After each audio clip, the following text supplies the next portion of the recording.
a telephone of the form Makara, but Alpha 1GH. Message so when you unsubscribe to Alpha 1GH, message over subscribe, no like, no share, no turn on notification bell. So by update BA by no, so to me, I can make house a comment session once you're there. Message over leave you comment, and maybe be a coso one. And some band a coso parliament, a bride, Kufuado, a lawyer for me, and you said they should come to in a case study, and I say, Yamato, man. Enjoy muntum as Supreme Court judges. Now, in some way, na anumba by another coffin, simply by na there was a fight, a serious fight between Alexander Afenyo and that of Forson. Na dear na coffin sa oyeni by Momianco near Coti, nearby the Caribbean, the best also.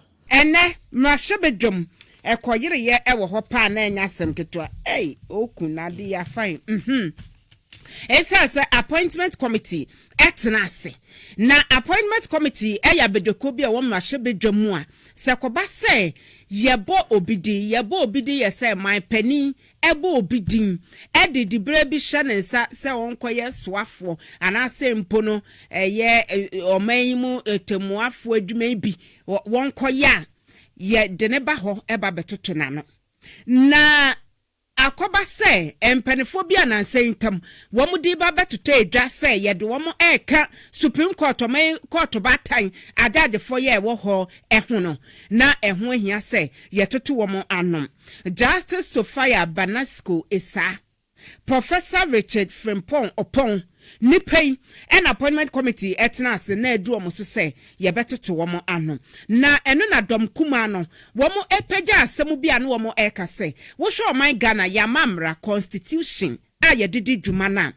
kama say my penny Akufuado wafa Supreme Court judge for na mana broso wo ye bakosemu ewo amamuomu wo maimu ebi nsida or say so constitution na enka abro so awofa adade for enkron na Chief Justice ka ho na aye edu sa na ese ye nso ma pani Akufuado afa adade for makomako dunum asai efa bi aka ho ewo Supreme Court ho ena womo kasa na no wo pa kyerese dom kuma no say womo hu say nipa dunum na womo wo Supreme Court ho no mienu bi akakakra na womo retirement time aso etene ma menya ne ntame mpe bi nhya nan sa na ma pere Akufuado epese wo ye no ena womo so womo ente ase epe na dom dodo no womo epene odoma no Alexander Afenyo make wasai dom kuma no kra de mo ha dodo asama mo kan we ya wo mramu ewo he efa he na kosi he nti wone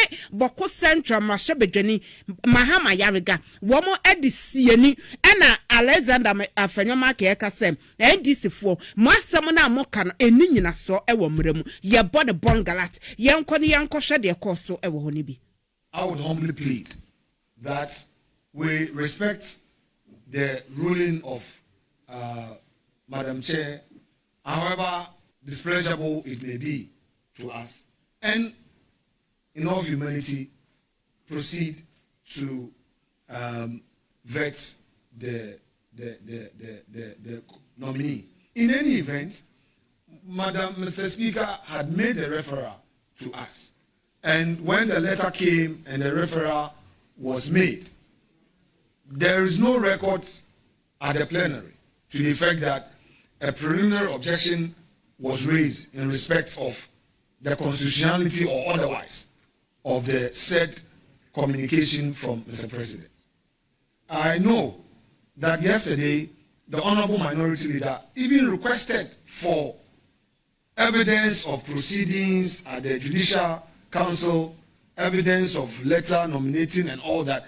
I labored all day to ensure that he gets that information so that he would be able to make some informed decision. So it's my very humble view, and we don't need to threaten each other or, raise our voices. This is democracy, and the beauty of it is that we express our views and move on. We will not end vetting today. Tomorrow, we would have you in the reins of government. Another time, we'll be in the reins of government, and we would have to always ask ourselves that in all our opposition and objections, the ship of state the ship of state would have to sail. And democracy also allows for mistakes, which mistakes are to be corrected through the appropriate means. So whatever that happens today would not be a finality. It's not just say, Mashebe dom dodo danuni Alexander Afenyo Markins N.Addo kumano wamo concerns omo erezi yeno na wono HC ye de wo hase ye ba betoto wo mano enti munya de mo chen yantraso na yeda so ewo Supreme Court vetting ya ekoso emu enu na justice so far esa ono so epie animu na enkomotwetwe animu no ena boko center mrase bedwani owura mama yarega esan ebisa ne biem se mame wadama wo ba se wo ye lawyer no mfie dudu oseni esan se court no anasa ye mrekunu na ka se ansa no bi be qualify so be ko Supreme Court no was say or serve as a lawyer for at least 15 years na senate ena mame esa ede tuja se nipa ba ko untumi nye judge no wasan aye lawyer assign abum na yentie question ni no. You cannot be in this country a lawyer and at the same time a judge, because the work of a lawyer is different from a judge. I cannot go and be an advocate or have clients or represent anyone in court. That is the work of a lawyer. And so once I became a judge, I could no longer be a lawyer, even though I have legal professional knowledge. Na enwetire no osan ayi ano fofora owura ayarega sabisa ne biem se enti se nipa ba kuntumi nya wei anya wei amomu a moral character prove integrity at least 15 years standing as a lawyer senator and also oyano say between then and today, which I believe is more than a decade, what has been your standing as a lawyer? Because it is that standing as a lawyer that qualifies you. If you have been Court of Appeal judge for 20 years and yet you haven't been renewing your license as a lawyer, I have issues because I like to pay attention. That's why we spent several hours this morning, because I'm paying attention to the wording of the Constitution. I knew we would lose. We counted ourselves. We knew we would lose if I put to a vote. But I just wanted to make a point that this is what the Constitution says. So here the Constitution says that your qualification to be a Supreme Court judge is based on your standing as a lawyer for 15 years. What is... Okay. Where the enena chabutu na so nyina no ne kwansoa. Se utie asama owura mama yarga ebisa ye no a. De edi kan. Obiano udi kan eba be lawyer. Constitution no mandatory HSA. Was say we lawyer ansana waba be judge amana ye. Inti se we lawyer no won krata so no lawyer. Ye was say renew certificate. Ya HSA. Me certificate any krami ya afibiano omo renew. Na wo sha ma me justice sufa esa. We renew the certificate as a lawyer, because lawyer no any a mandate to ema we judge enti on renew ye ya ne nkrata sem nyina e kire se wo ye lawyer no e kire ewu ya o practice illegally and what it ho eno no wura mama yarega ebisa no se anyanyam bia maame won krata ya ekura we ye hwe mu no u CV ni unu ma wo de bae no ye hwe ye no wo law certificate no ewu dadaada won renew ye ana maame no so bayi na no say untumi nya lawyer ensa nya judge emum at the same time enunti sese no were judge wanya lawyer bim it is a lawyer krata ewu a wonfa lawyer ho were judge mapa ya wo jampo aku Supreme Court kra iti Debbie said Fwe any after yet was so and somebody be Ghana what's the woka wo yes woka no na ye de hunu gina nchen sanity and say obe ne den kan na my penny abede che Dr. Mahmoud Bomi and was say into abama no me my penny e wo ye mem e sit in his wildest dream and I we beba na Eye na ose achechefo munim bibi yeden hwehwe bi ba cheche ni bia ebenya laptop back nti one teacher laptop one laptop not to say womu de edu womu duma na ye didi achechefo sika chinchim womu nsa edidi womu esika se ye ma womu laptops womu ahwani mu a ema achechefo se momfa ye sika ma yen yo ene ochina ebeba ene ocha afedie viase no ne aban eka che ne se womu acheche laptops no na mantam mako edu emu ena womu acheche edu nti se aka 6 regions na teacher ni bia enya ne laptop so working ucha de kindergarten SHS JHS ne de ka nyam laptop na ye kwa maso ye ne pani ba ko ye chechireni edi enkomo bibinti ye mfa ne din tu edwa school won so ye mfa entu edwa and for the sake of sa enkomo nti ye be fe ne kofi ye mo akwaba edeba power TVXYZ tanwume no siabrem kasebo so mejimuso yada sepada je wanya ediama yen na enedie ne Ghana Education Service womo eche ne say laptop ana ye ka ho asamo eja ye jeje muska na cheche for musimo nsanka ye no sesi a womo cheche ama almost teachers nyina enya tesa 10 regions womo chako ho aka 6 regions pacho wonsa kan wo de mantam na wo mu no achachefo e wo ho wo mu nyina nya wo mu de anase bi enya bi nyae yo madam wase ne edikan yemi nwanwa se ye vice president edi asem we eni nam se omu na omu chiche because ma kan se asem we sorry ye star ban se on fire laptop my no Honorable Napo Satano Education Minister. Ebe kai say only obia and sign contract. Na teacher unions and the base on person mu bua omo teachers. Na omo nya laptops enfanye juma. The minimum government ajabo ne buso. Ye koka na se problem on one. Omo se nya omo a.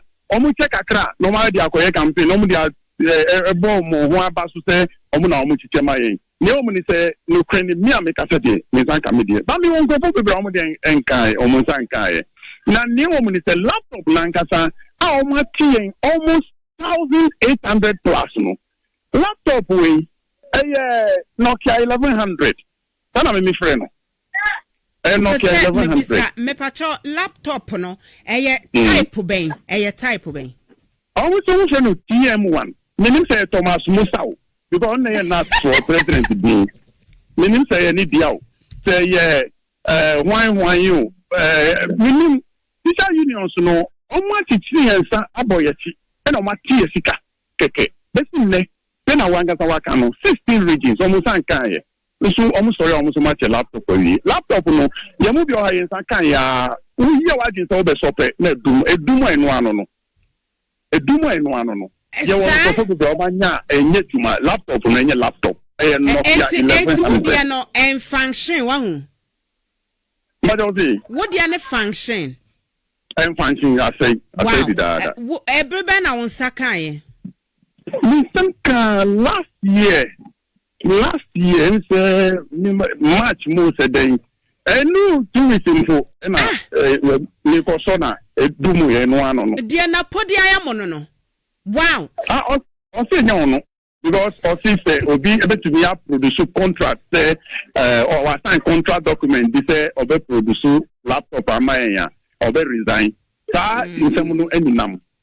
Banansu omo nkasa stanko dina omo campaign platform so omo kaso ma teacher laptop ma teacher nyina maka say vice president aka say teacher bia sanka.